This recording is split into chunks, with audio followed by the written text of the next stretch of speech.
Hi guys, governments and politicians are so far behind the curve, it's frankly embarrassing and scary. The UK government is currently looking at ways to encourage or force people off sickness and disability benefits into jobs. But what jobs? At the beginning of the AI revolution, one of the questions asked was why are investors pouring so much money into companies like OpenAI if they aren't turning a profit? They were instead giving away tools for free. Well, that seems to have been a ploy to get the ball rolling. And now the plan is to make huge amounts of cash by providing companies with employees. Not people, but employees as a service. Have a listen to this clip from a YouTuber who specializes in AI about how artificial intelligence companies are planning to replace workers for a fee.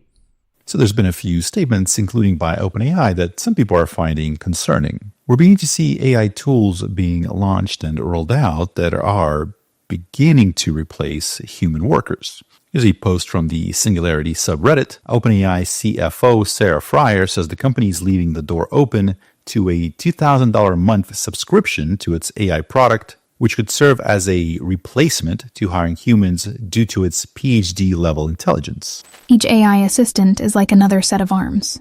Subscribe and expand your reach. Now here's the article that they're referring to on Bloomberg, where the CTO of OpenAI, Sarah Fryer, said, I want the door open to everything. This is specifically referring to the $2,000 monthly subscription for its products. So we have a $20 a month, a $200 a month, and now we're discussing $2,000 a month. She's saying, if it's helping me move about the world with literally a PhD level assistant for anything that I'm doing, there are certainly cases where that would make all the sense in the world. Also in the future, they're thinking about charging customers based on the value they get from using these startups' products, particularly in the enterprise settings, so targeting big businesses. Whether it be lawyers who turn to AI to have a paralegal at their fingertips, or academics who rely on it for a research breakthrough that could help offset the tremendous cost of developing AI systems. And this possible shift to a value-based pricing model for its software comes as OpenAI is nearing the launch of an AI agent that can use a computer to perform complicated tasks like booking travel or conducting research. Right, so she's saying, how might you have to finance that otherwise? Would you have to go out and hire more people? How would you think about the replacement cost to some degree? And then how do we create fair pricing for that?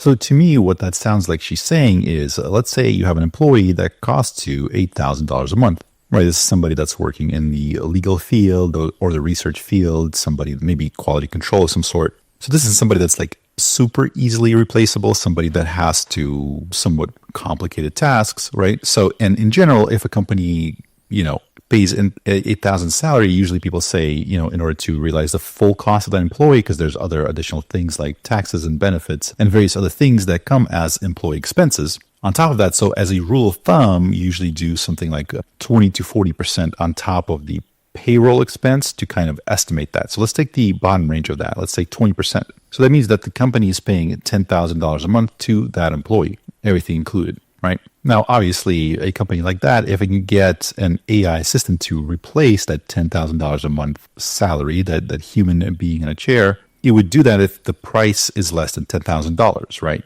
So if they can get the same sort of level of work for $1,000, they would immediately, rapidly shift everybody over to these AI workers, right? Because that would be a $9,000 reduction of expenses. Okay. I do recommend watching the entire video. It's about 23 minutes long, but I'll leave a link in the description. We have this news at a time when governments are saying we need to force people off benefits into jobs. What jobs? Because as you can see here, a company who is planning to hire people or is already has a workforce could replace that with an AI system. You can see here, and it's a sliding scale, starting from $20 a month up to $2,000 a month.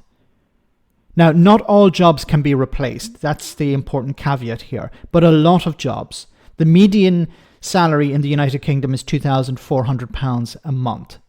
So if you're a company and you're thinking, okay, I could actually hire somebody, PhD level, for £2,000 a month or $2,000 a month, would I do that?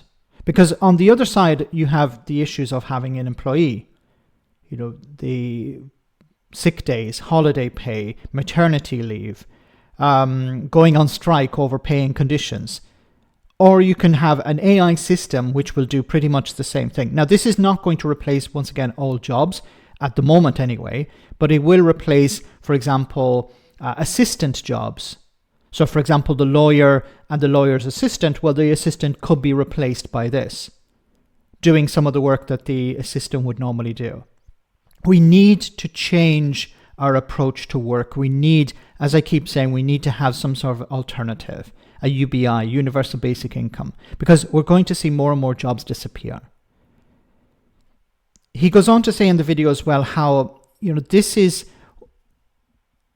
when you replace a worker, you don't have to, for example, cover extra costs with, for example, increasing costs, for example, increasing the price of your product. For example, if you have to pay higher wages, because you're saving a huge amount of money here, as he pointed out as well, through taxes. For example, what happens to national insurance? If you're replacing an employee with an AI system, well, the company is no longer paying national insurance because you don't have an employee. What happens there? This is why it's so important that politicians understand that something is changing, and it's changing rapidly, and it's going to have a huge impact on society, on the economy. And instead, what are we talking about? We're talking about asylum seekers crossing the channel in small boats. We're talking about, not taxing the rich through inheritance tax. We're talking about things that are on the side, and not about this huge change that's coming down the road, and it's actually happening right now. We have governments talking about forcing people off benefits. We need to save money on that. What jobs are available? Yes, there are jobs available in the care sector, in the NHS. Physical work needs to be done at the moment by people. But there are huge amounts of jobs in the service sector, in support sectors, that are going to be lost, a huge number of jobs lost through AI. And governments are asleep at the wheel. We need to change our economic model. We need to approach this in a completely different way. Otherwise, we're going to see massive unrest, because people are going to be laid off, they're going to have no prospects for the future, and we're going to see civil unrest over this. Let me know in the comment section, guys, what you think. As always, your comments are greatly appreciated. Thanks a lot.